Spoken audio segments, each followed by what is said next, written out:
बुद्धि के ही पैसे मिलते हैं, बुद्धि ज्ञान से मिलती है और ज्ञान किताबों से मिलता है। बचपन से ही ऐसी गहरी सोच रखने वाले श्री लोमेश दवे ने उसी ज्ञान से अपना बिजनेस बनाया और बहुत बढ़ाया। 8वीं कक्षा के दौरान जब उनके पापा ने परिस्थितिवश महंगे कपड़े खरीदने को मना कर दिया, तब से वे खुद कमाने लगे और खुद का खर्चा अपने दम पर उठाने लगे। मास्टर्स के शुरुआती दौर में जब उनको सीनियर्स से माइंड ट्रेनिंग वर्कशॉप के बारे में पता चला तो वर्कशॉप अटेंड किया और अपनी रुचि बढ़ने के कारण उस विषय में बहुत सारा अध्ययन किया। उसी के चलते इंटरव्यू में पूछे गए प्रश्न का नो आइडिया जवाब देने के बावजूद भी उनके कॉन्फिडेंस के कारण उनको वो नौकरी मिल गई। जॉब के चलते उनको महसूस हुआ कि वे किसी को पर्सनल ट्रेनिंग बेहतर तरीके से दे सकते हैं और उसी के चलते उन्होंने व्यावसायिक तौर पे बिजनेस ट्रेनिंग शुरू किया। समयांतर उनके जीवन में और बिजनेस में आई सभी बाधाओं के सामने डटे रहे। अपने आत्मविश्वास और अलग नजरिए से उन सबका सामना करते हुए आज बिजनेस कोचिंग और कॉर्पोरेट ट्रेनिंग के क्षेत्र में अलग ही बुलंदी पर बैठे हैं। तो आइए उन्हीं से सुनते हैं उनकी सफर के कुछ किस्से और बिजनेस के लिए उनके कुछ महत्वपूर्ण सुझाव। श्री लोमेश दवे। 4 सितंबर 2014 को मैंने मेरी जॉब छोड़ी थी एंड मैं इस काम में आया था। ट्रेनिंग में मैंने एंट्री ली थी। जब जॉब छोड़ी थी तो मैं पर डे के 800 रुपये कमाता था एंड अभी जो मैं ट्रेनिंग देता हूँ तो पर डे के 40 to 50K पर डे मुझे मिल जाता है। That is what the achievement of financial terms. And उसके साथ साथ जो और मैंने पाया एंड वो है सेल्फ ग्रोथ, यानी कि मैं खुद कितना ग्रो हुआ इतना सब कुछ नया सीखने से। तो ये मेरा बहुत बड़ा अचीवमेंट है। एंड मुझे एक ही चीज़ लगती थी कि अगर लाइफ में ग्रो करना हो तो वो सीखते रहना चाहिए, लर्निंग करना चाहिए। और वो लर्निंग इसीलिए क्योंकि मैं रिजल्ट ओरिएंटेड हूँ। हर एक वो साइंसेस है जिसमें नए रिसर्च हुए वो मैंने सीखे। और उसी के साथ साथ जो वैदिक साइंसेस है, जो वास्तु है, एस्ट्रोलॉजी है, उसका भी मैंने डिटेल में अभ्यास किया कि जिसके जरिए मैं प्रॉपर रिजल्ट प्रोड्यूस कर पाऊँ। And that is the main thing कि जिसके जरिए ही मैंने ग्रोथ किया है।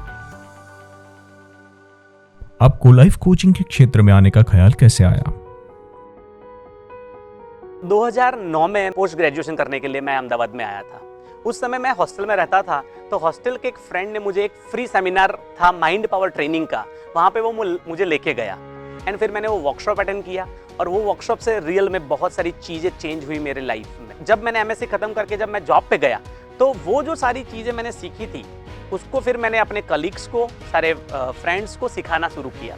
एंड जब वो सिखाते सिखाते 1-1.5 साल चला गया तो उनकी लाइफ में भी बहुत सारे अलग अलग चेंजेस उनको मिले और फिर उन्होंने ही मुझे इंस्पायर किया कि तुम एक सेमिनार करो। धीरे धीरे करते हुए 25 लोगों का एक फर्स्ट वर्कशॉप मैंने यहाँ पे जलधारा करके एक जगह है कांकरिया के पास, वहाँ पे मैंने फर्स्ट वर्कशॉप किया था 3 मार्च 2012 को।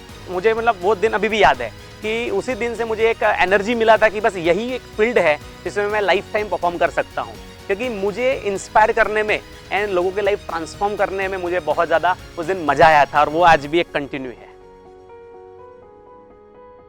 आपने अपनी जॉब क्यों छोड़ी? क्यूए में काम करता था मैं, क्वालिटी एश्योरेंस में, कि जहाँ पे मुझे जो काम करना पड़ता था वो था फॉल्ट फाइंडिंग। एक गलतियाँ ढूंढनी है एंड चुपचाप 8 घंटे बैठ के काम करना है।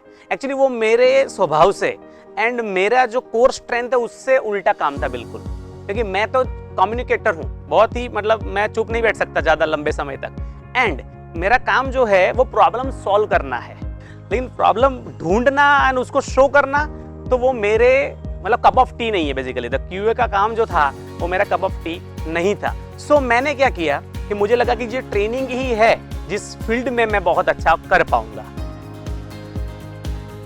आपको पर्सनल कोचिंग के बिजनेस का ख्याल कैसे आया? ट्रेनिंग इतने साल देखने के बाद, लेने के बाद मुझे समझ में आया कि ट्रेनिंग फील्ड में एक लूप होल है। एंड वो ये था कि लोग बहुत सारी ट्रेनिंग अटेंड तो करते हैं लेकिन उसको इम्प्लीमेंट नहीं कर पाते। ओनली 2% लोग ही है जो एक्चुअली में ट्रेनिंग को प्रैक्टिकल लाइफ में यूज कर पाते हैं। तो फिर मैंने सोचा कि जो बिजनेसमैन है, बिजनेस ओनर है, उनके लिए ट्रेनिंग बहुत इंपॉर्टेंट रोल प्ले करेगी उनको आगे बढ़ने के लिए। एंड इसी चीज़ को ध्यान में रखते हुए मैंने एक बिजनेस मॉडल बनाया कि जहाँ पे मैं 1-to-1 कोचिंग करना शुरू करूंगा। 10 बिजनेसमैनों को अगर मैं पर मंथ कोच करता हूँ, 1-to-1 ट्रेनिंग देता हूँ, पर्सनल सेशन लेता हूँ एंड 20,000 पर बिजनेसमैन अगर मुझे मिलेंगे तो आराम से मैं 2 lakh rupees per month earn कर सकता हूँ, जबकि जॉब पे मैं ओनली 20,000 इन हैंड मुझे आते थे। एंड उसको मैंने पूरा करने के लिए अलग अलग प्लेटफॉर्म पे मैंने ज्वाइन होना शुरू किया। जैसे कि मैं BNI ज्वाइन किया 2014 में अहमदाबाद में। एंड उनके साथ इसलिए मैं जुड़ा क्योंकि जिन लोगों के साथ मैं बैठूंगा तभी उनके लाइफ में क्या प्रॉब्लम है वो मैं समझ पाऊंगा और तभी जाके उनको मैं कोच कर सकता हूँ। आप अपने क्लाइंट्स के साथ कैसे डील करते हैं? कस्टमर के साथ जब भी कोई प्रोजेक्ट डिसाइड होता है तो मेरा फोकस हमेशा रिजल्ट प्रोड्यूस करने पे होता है। एंड उसके लिए मैं प्रॉपर फॉलोअप सिस्टम सेट करता हूँ, प्रॉपर फॉलोअप लेता हूँ, रिजल्ट आया कि नहीं उसका कंसर्न मुझे होता है। एंड उसमें जब तक रिजल्ट ना आए तब तक उसके साथ लगा रहना वो मेरा कोर स्ट्रेंथ है। ऐसा नहीं कि कस्टमर ने पैसे दे दिए फिर वो मेरे पीछे लगा है कि मुझे रिजल्ट नहीं मिल रहा है तो मैं और क्या करूँ। तो मेरा हमेशा ही ऐसा रहा है कि वो रिजल्ट का कंसर्न मुझे होता है कि उसको रिजल्ट मिल जाना चाहिए। एंड मेरे काम में मार्केटिंग नहीं चलता है, एक्चुअली रेफरेंस से ही मेन काम होता है। तो इट इज़ वेरी इंपॉर्टेंट कि वो रिजल्ट आना आज बहुत ज़रूरी है। आपके लिए बिजनेस में सबसे बड़ी चुनौती कौन सी आई थी और आपने उसका सामना कैसे किया था? पर्सनल ट्रेनिंग के लिए जब उतरा था मैंने 1 साल तक 1-to-1 कोचिंग करने के बाद उसको मुझे एक्सपांड करना था बिजनेस को। क्या हैव डन वन पार्टनरशिप। सो उस पार्टनरशिप में जब मैं जुड़ा तो पार्टनरशिप एक्चुअली सही गई नहीं। एंड जब हमने वो मतलब पार्टनरशिप में जो डिसाइड हुआ था वो प्रॉपर रिस्पॉन्सिबिलिटी को जो मैंने बांटा था तो उस हिसाब से काम हुआ नहीं। एंड ऐसा हो गया कि it is one man army show. उस समय में डिसाइड ऐसा हुआ कि भाई अब मैं छोड़ दूंगा उस पार्टनरशिप को। जब मैंने उस पार्टनरशिप को छोड़ा तो there was a very heavy loss. Account तो जीरो था ही, लेकिन अब जो पर्स है ना ये पर्स भी जीरो था, पर्स भी खाली था।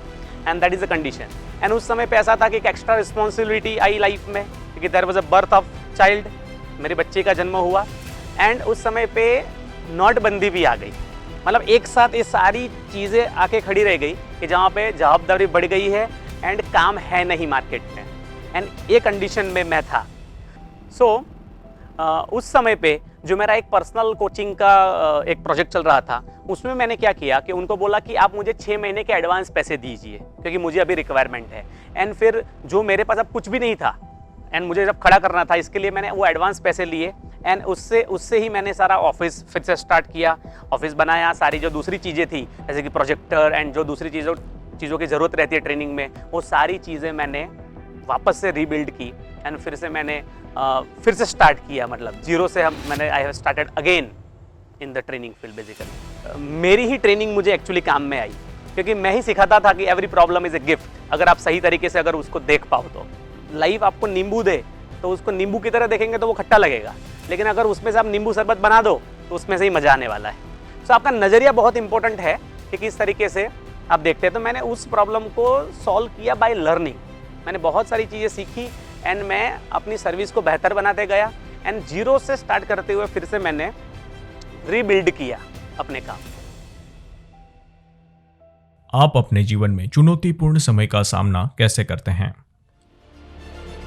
अप डाउन चलता रहता है लाइफ में। तो जब भी डाउनफॉल हो, जब भी लाइफ में कोई लॉसेस हो या फिर जो सोचा था वो ना हो, तो फिर उस समय पे मैं वो जो घटना हुई है उस घटना के बारे में मेरा जो मीनिंग है ना, बस उस मीनिंग से ही एक्चुअली वो घटना को मैं अलग तरीके से देखता हूँ। क्योंकि उस घटना का जो मीनिंग है वही मुझे फीलिंग देता है एंड उसी फीलिंग से मैं एक्शन लेता हूँ। अगर किसी घटना को वैसा मान ले कि दिस इज़ द एंड, अगर एंड मान लिया तो बस खत्म हो गई बात। लेकिन अगर हम उसको देखें कि ये एंड नहीं, एक नया बिगिनिंग है, एक नई शुरुआत है, तो बस वो घटना अलग नज़रिए से दिखना शुरू हो जाती है एंड फिर कुछ नया करने की इच्छा होती है, समथिंग बेटर। सो जो भी घटना है उसको मैं कैसा मीनिंग देता हूँ वही बहुत इंपॉर्टेंट चीज़ है। अगर पॉजिटिव मीनिंग दिया, बुरी सी बुरी घटना को अगर पॉजिटिव मीनिंग दिया है तो एब्सोल्युटली वो हमें कई अच्छे नए रास्ते दिखा सकती है एंड उसी से एक नया विजन खुलता है। आप इतने एनर्जेटिक और कॉन्फिडेंट कैसे रहते हैं? जो मैं हर दिन एनर्जेटिक रहता हूँ एंड पॉजिटिव एटीट्यूड रहता है उसका एक ही कारण है कि मैं आज में जीता हूँ।